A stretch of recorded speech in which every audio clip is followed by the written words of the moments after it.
England are through. England are top of the group. But if you think this was a calm, convincing night for Thomas Tuchel's side, think again. Under the lights at the New York, New Jersey Stadium, the Three Lions beat Panama 2-0 and secured what should be a kinder route into the last 32. On paper, it sounds comfortable. In reality, it was tense, slow, frustrating, and for long spells, worryingly flat. Because this was not a night where England tore Panama apart. This was a night where one player dragged the team forward. Jude Bellingham. When England needed control, he gave them it. When they needed energy, he provided it. And when the match was crying out for a breakthrough, Bellingham stepped up, scored, then created the second for Harry Kane. But behind the win, there were serious warning signs. More injury trouble, more attacking concerns, and another reminder that England's World Cup campaign is still far from smooth. So, how did England win, and why might Tuchel still have plenty to worry about? Thomas Tuchel came into this final Group L match with changes to make, and he made plenty of them. 5 changes in total. Declan Rice and Anthony Gordon were rested, while Morgan Rogers, Marcus Rashford, and Bukayo Saka came into the side. Jarell Quansah also started in place of the injured Reece James, with England already dealing with fitness problems before a ball had even been kicked. On the surface, it looked like a smart chance to rotate, freshen the legs, and test different options before the knockout stage. But the first half told a very different story. England had the ball, a lot of it. In fact, they controlled over 72% of possession in the opening 45 minutes. But possession without penetration means very little at World Cup level. Panama were organized. They were aggressive enough to make England uncomfortable, and England once again struggled to break down a compact opponent. After failing to score against Ghana, England went another full half without finding the net here. That made it 3 halves in a row without a goal, and for a squad full of attacking quality, that is a concern. Rashford started brightly on the left. Within the opening minutes, he cut inside onto his right foot and forced a save at the near post.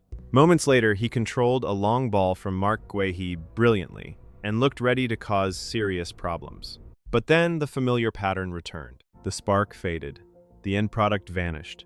Crosses went astray, a header flew over, a free kick failed to trouble the goalkeeper, and the frustration around England's attack grew louder. Bukayo Saka also had a quiet night for long periods, though his corner would later prove crucial. Morgan Rogers was largely anonymous, and Harry Kane was left feeding off scraps before the second half finally shifted in England's favor. And that shift came because of Jude Bellingham. Tuchel used him deeper because Rogers came in for Rice, but Bellingham seemed to interpret that role as permission to be everywhere. He was winning tackles, recovering loose balls, turning away from pressure, and dragging England up the pitch. When Rashford lost possession after trying to beat 2 players, it was Bellingham who recovered it. When Jordan Pickford punched out a Panama cross, it was Bellingham who brought the ball down, twisted away from danger, and won a free kick. He was not just playing well, he was carrying the tempo. Then came the moment England desperately needed. Saka stood over a corner. England had been searching, pushing, and probing without enough precision. Panama had survived the first half. The tension was building. The ball came in and Bellingham arrived. One sweep of the boot.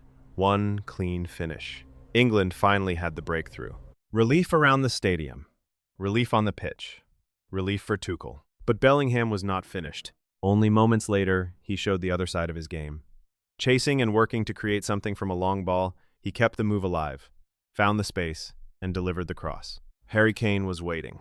This time, England's captain made no mistake, heading home to make it 2-0. In a flash, a frustrating night had turned into a winning one.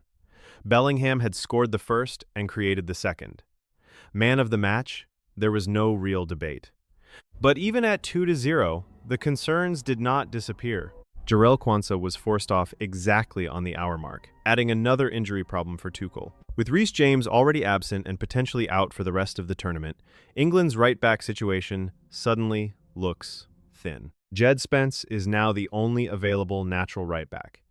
Ezri Konsa could cover there, but he has been solid in central defense, and moving him would create another problem elsewhere. And then, late on, Panama reminded England that this match was not completely dead. They threatened on the break. They had a goal ruled out for offside. Another chance had Pickford scrambling. England relaxed too much, sat off too much, and gave Tuchel exactly the kind of footage he will not want to see before a knockout match. Because in the group stage, you can survive those moments. In the knockout stage, one mistake, can end everything. So yes, England beat Panama 2-0. Yes, they finished top of Group L. And yes, they now move into the last 32 with a potentially easier tie against one of the best third-place teams from Group I, J, or K. But this was not a statement performance. It was a warning wrapped inside a win. England still look dangerous when their stars click, but they also look vulnerable when teams defend deep and deny them space. The creativity is not flowing. The final ball is still missing too often. And the injury list is starting to matter at exactly the wrong time. For Thomas Tuchel, the positives are clear. Declan Rice got a rest, Kane got another goal, and Jude Bellingham looked like the player England may need to build everything around. But the questions are just as clear. Can England break down stronger low blocks? Can Rashford or Saka provide the sharpness needed out wide?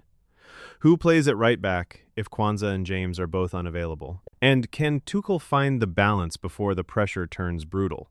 At full time, "It's Coming Home" rang around the stadium. But after this performance, England fans may be singing with belief and just a little bit of anxiety.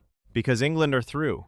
Bellingham is brilliant, but the knockout stage will not forgive another slow start.